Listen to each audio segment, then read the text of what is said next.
1,000 micrograms per 100 grams. That is the vitamin K2 concentration hiding inside a single fermented food. This number is 10 times higher than the richest aged cheese and 200 times greater than sauerkraut. One ancient plant transformed by bacterial fermentation produces K2 levels so extreme that every other food source becomes irrelevant. And by the end of this video, you will know exactly how to grow this plant and transform it into the most K2 dense food ever measured, using nothing but your kitchen. Walk into any pharmacy in America tonight, stand in the supplement aisle and look at the shelves stretching from floor to ceiling.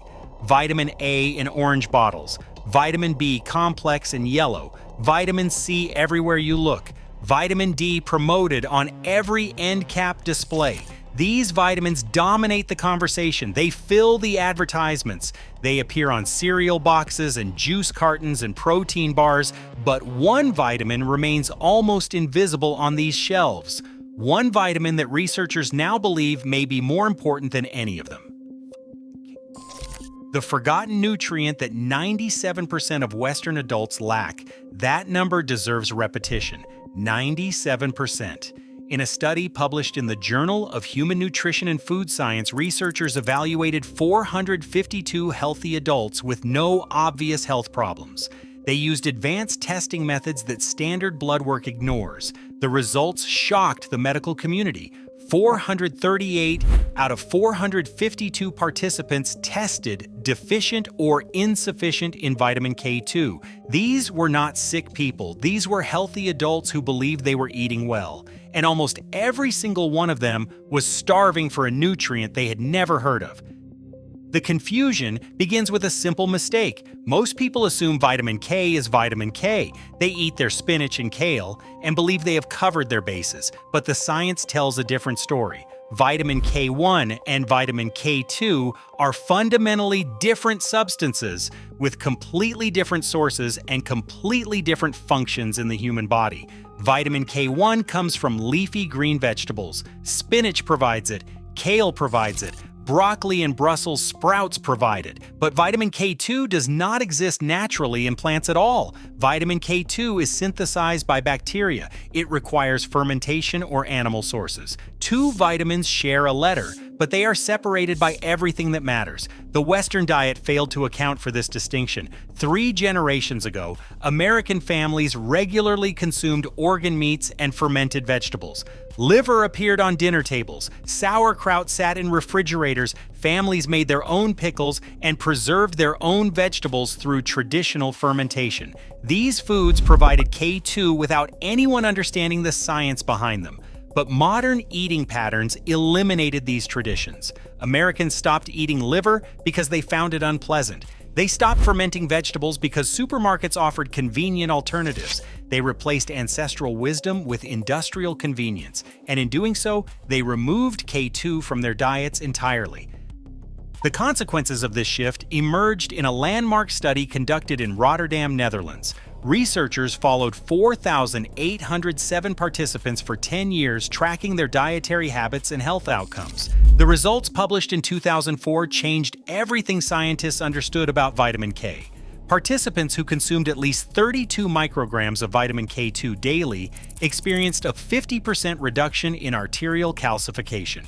They experienced a 50% reduction in cardiovascular death. They experienced a 25% reduction in death from all causes. These numbers represented one of the most significant dietary findings in modern nutrition research. But here's what makes this study revolutionary. The researchers also tracked vitamin K1 intake from all those leafy greens that nutritionists celebrate. Vitamin K1 showed zero correlation with any of these protective effects. None. Eating spinach every day provided no cardiovascular benefit whatsoever. Only vitamin K2 demonstrated these life-changing results. The distinction between K1 and K2 was not academic. It was the difference between protection and vulnerability. A second massive study confirmed these findings. The Prospect Epic study followed 16,000 women for 8 years, tracking their vitamin K2 consumption and heart disease outcomes. For every 10 micrograms of vitamin K2 consumed daily, the risk of coronary heart disease dropped by 9%. Once again, vitamin K1 showed no effect. The science was not controversial. The evidence was not ambiguous. Two major studies involving over 20,000 participants across multiple countries reached the same conclusion. Vitamin K2 protects the cardiovascular system. Vitamin K1 does not. So where does vitamin K2 actually come from? The answer lies in the invisible world of bacterial metabolism. When certain bacteria feed on organic matter, they produce vitamin K2 as a metabolic byproduct. This process occurs naturally during fermentation. Consider cabbage sitting in your refrigerator. Raw cabbage contains abundant vitamin K1 from its green leaves, but essentially zero vitamin K2. Now take that same cabbage and ferment it into sauerkraut. The bacteria responsible for fermentation begin synthesizing menaquinones, the scientific name for vitamin K2. The cabbage transforms, and its nutritional profile changes completely. A food that contained no K2 now provides measurable amounts, but not all fermentation is equal. The specific bacterial strain determines how much K2 gets produced. The duration of fermentation matters enormously. Industrial shortcuts that speed up the process reduce K2 content dramatically. Traditional methods that allow slow fermentation over weeks or months maximize the nutrient density. This is why store-bought sauerkraut, pasteurized and processed, provides far less benefit than the homemade version your great-grandmother prepared. The bacteria died during pasteurization. The fermentation stopped. The K2 production ended. Even traditional sauerkraut, with all its benefits, produces only modest K2 levels, 5 to 10 micrograms per 100 grams. Enough to help, but not enough to solve the deficiency crisis affecting 97% of the population. The real solution requires a different plant and a different fermentation process, one that Japanese villagers discovered over 1,000 years ago. The plant is the soybean.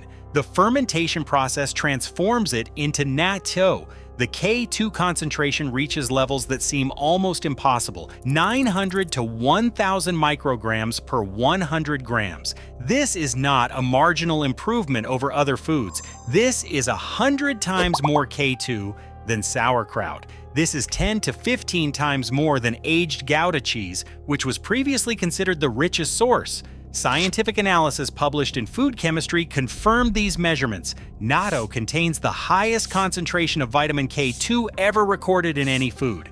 The numbers become more striking when you consider serving sizes. A single tablespoon of natto contains more than 150 micrograms of vitamin K2. The recommended daily intake to achieve the cardiovascular benefits documented in the Rotterdam Study is 32 micrograms. 1 tablespoon exceeds that requirement by nearly 5 times. One small serving of fermented soybeans provides more K2 than most Westerners consume in an entire week. For those avoiding animal products, this discovery carries even greater significance. Almost all significant K2 sources come from animals: liver and organ meats, egg yolks from pasture-raised chickens, aged cheeses, butter from grass-fed cows. Vegans and vegetarians face an almost impossible challenge obtaining adequate K2 from their diets. Natto stands alone as the only plant-based food providing meaningful amounts. 1 tablespoon delivers what no amount of vegetables could ever provide. The origins of this fermented food disappear into Japanese legend. One story attributes the discovery to a samurai warrior named Minamoto no Yoshii, who lived from 1039 to 1106. During a military campaign in northeastern Japan from 1086 to 1088, his troops were attacked while boiling soybeans to feed their horses. The soldiers hastily packed the warm beans into rice straw bags and fled. When they opened the bags several days later, the beans had fermented into something sticky and strange smelling. Rather than discard this suspicious food, the hungry soldiers ate it anyway. They discovered they liked the taste. Natto was born from necessity and survival. An alternative origin story traces natto to Buddhist monks in 7th century Japan. Prince Shotoku, who lived from 574 to 622, allegedly discovered the fermentation process through a similar accident involving cooked soybeans wrapped in rice straw. As a devout Buddhist scholar, Shotoku helped establish vegetarian temple cuisine throughout Japan. Monks needed protein sources that did not require killing animals. natto became a cornerstone of Shojin Ryori, the devotional vegan diet practiced in Zen monasteries for centuries. The science behind this accident would not be understood until 1894, when Japanese scientist Kikuji Yabe first identified Bacillus subtilis as the bacterium responsible for the transformation. The rice straw naturally harbored these bacteria. When warm-cooked soybeans contacted the straw, the bacteria began feeding and multiplying. Their metabolic processes converted the beans into natto while synthesizing extraordinary amounts of vitamin K2. 1,000 years of tradition suddenly had a scientific explanation. Before refrigeration, natto served as a critical survival food in northern Japan. The regions that grew rice received heavy snowfall that buried villages for months. Fresh vegetables disappeared. Fish became difficult to obtain. Families needed nutrient-dense foods that could sustain them through harsh winters. Natto provided protein and vitamins when nothing else was available. The fermentation process preserved the soybeans while enhancing their nutritional value. Knowledge of natto making passed from mothers to daughters through countless generations. Approximately 500,000 tons of natto are still produced and consumed annually in Japan today. But Western nations never learned these techniques. The first scientific paper describing natto appeared in 1894 and immediately created confusion. Yabe repeatedly used the term vegetable cheese to describe the fermented soybeans. Western scientists reading his work developed misconceptions about what natto actually was. The mistranslation persisted for generations. Researchers who encountered the term assumed natto was some variant of dairy fermentation rather than a unique soybean product. The sensory characteristics of natto created additional barriers to Western acceptance. The fermentation produces a sticky, slimy texture with stringy threads that stretch when the beans are stirred. The smell carries pungent notes of ammonia. The flavor is strong and distinctive. A 2009 survey in Japan found that 70% of respondents enjoyed eating natto.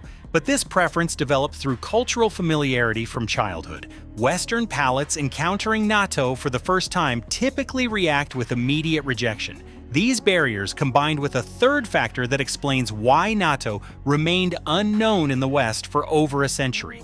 The economic incentive to promote it simply did not exist. Consider the structure of the supplement industry. The global vitamin K2 market reached $292 million in 2024, and projections estimate it will exceed $600 million by 2030.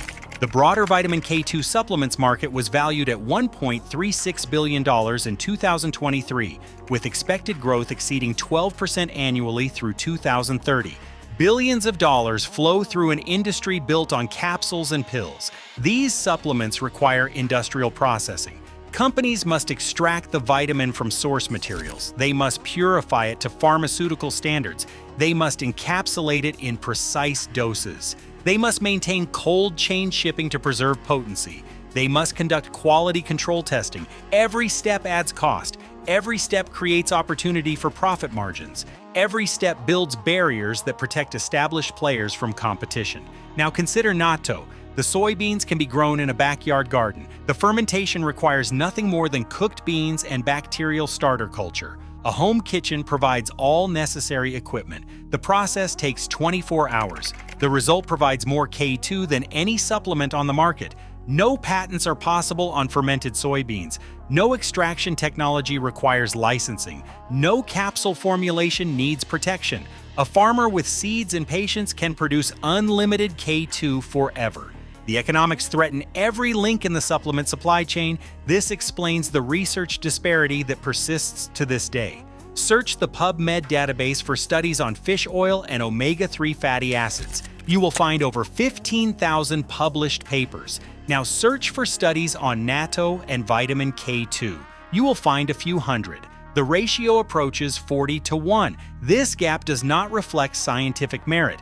Fish oil is not 40 times more important than natto. The gap reflects funding structures. Supplement companies sponsor research that supports their products. They do not sponsor research that makes their products unnecessary. The evidence of dietary impact exists for those willing to look.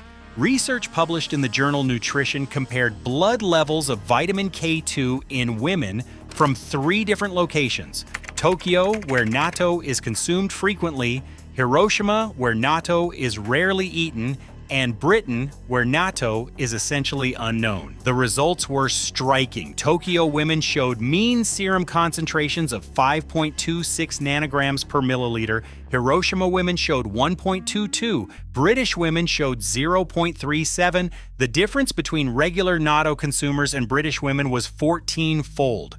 14 times more vitamin K2 circulated in the blood of people who ate this simple fermented food. The researchers found these blood levels were inversely correlated with hip fracture rates. More K2 meant stronger bones, less K2 meant greater fracture risk. The dietary connection was measurable and significant, but this research never reached mainstream Western nutrition advice. The journals that published it did not drive public health campaigns. The findings remained buried in academic databases that practicing physicians rarely consult. 3 generations of Americans grew up without ever hearing the word natto. Not because anyone deliberately suppressed the information, not because a conspiracy hid the truth, but because the economic structures that determine what gets researched and what gets promoted had no incentive to share this knowledge. What cannot be patented cannot be profited from. What cannot be profited from does not get marketed. What does not get marketed does not enter public consciousness. But knowledge of natto spreads despite these obstacles.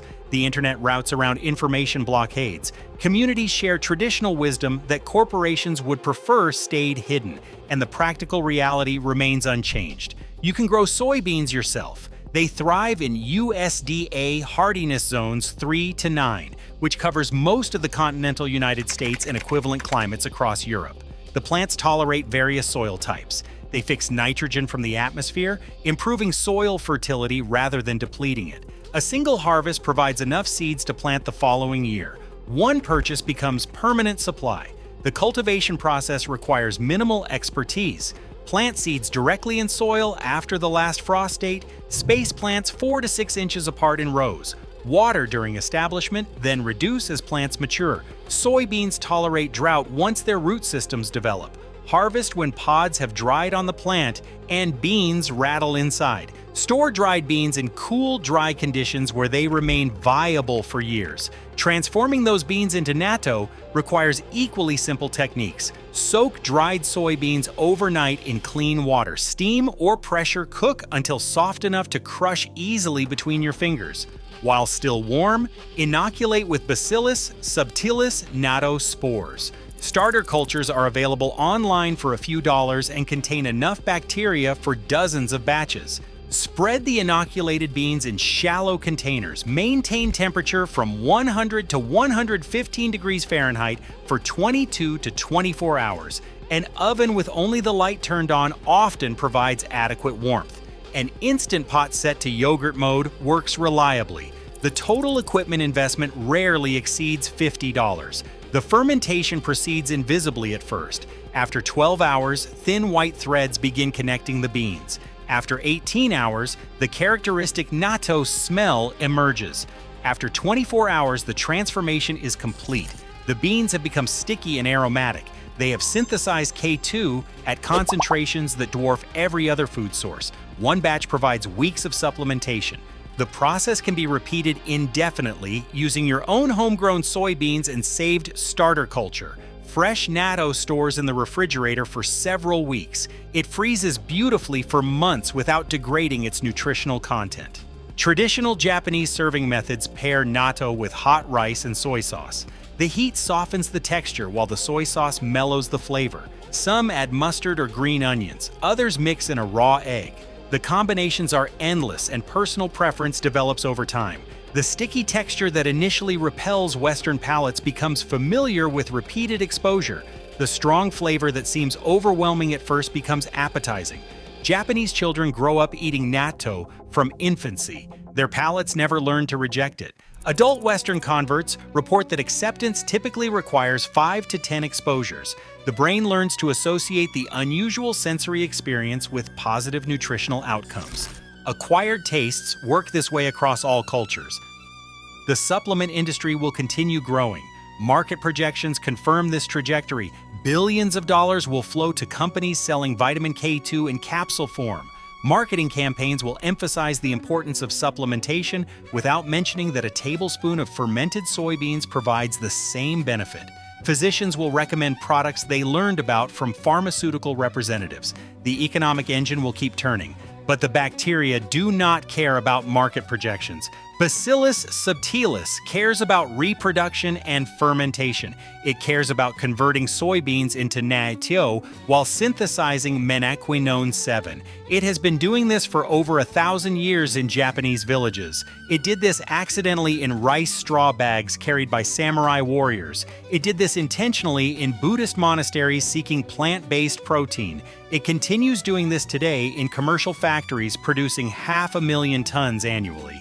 The knowledge was never hidden. Korean grandmothers have fermented soybeans for centuries using their own traditional methods. Japanese morning markets have sold fresh natto since before anyone measured vitamin content. Chinese medicine documented the health properties of fermented soy in texts written 2,000 years ago.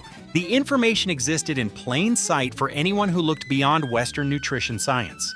The question was never, why did Asia hide this food? Asia hid nothing. The question is why Western systems failed to notice. Why 15,000 studies on fish oil and a fraction of that on natto? Why billions spent on supplements that a kitchen fermentation could replace? Why 97% deficiency in a vitamin that one food provides abundantly? The answer is structure, not conspiracy. Economic systems see what benefits economic systems. Research follows funding. Funding follows patents. Patents require control over production and distribution. Natto cannot be controlled. The soybeans self-seed. The bacteria multiply freely. The fermentation happens anywhere warmth exists. The knowledge spreads through communities that share rather than sell. You know now what the supplement industry prefers you did not learn. You know that 97% of Western adults test deficient in vitamin K2. You know that the Rotterdam Study documented a 50% reduction in cardiovascular death among those consuming adequate K2. You know that natto contains 1,000 micrograms per 100 grams, while sauerkraut provides only 5 to 10. You know that soybeans grow in most temperate climates and produce seeds for the following year.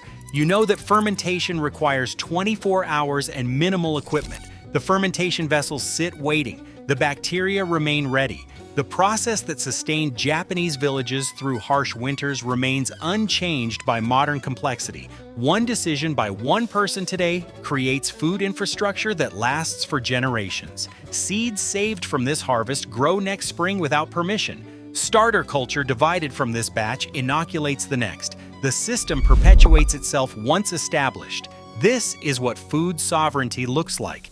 Not supplements shipped from factories across oceans, not capsules manufactured by corporations with quarterly earnings targets, but fermented soybeans made in your own kitchen from plants grown in your own soil using bacteria that multiply without cost. The natto does not care about your uncertainty. It does not wait for your decision. Japanese families are stirring it into their breakfast rice this morning, as they have every morning for 1,000 years. The fermentation continues whether the West participates or not. The bacteria synthesize K2 at concentrations no laboratory has matched. The knowledge that was always available becomes power only when applied. 97% deficiency, 50% reduction in cardiovascular death, 1,000 micrograms per 100 grams, 1 tablespoon exceeds daily requirements, 24 hours from beans to medicine. These numbers tell a story that supplement marketing cannot erase, the ancient wisdom that corporations cannot patent. The fermentation continues with or without permission from economic systems designed to profit from your deficiency rather than resolve it.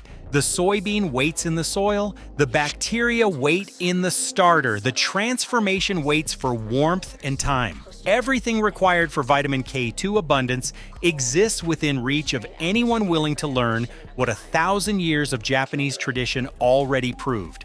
The only remaining question is whether you will act on what you now know.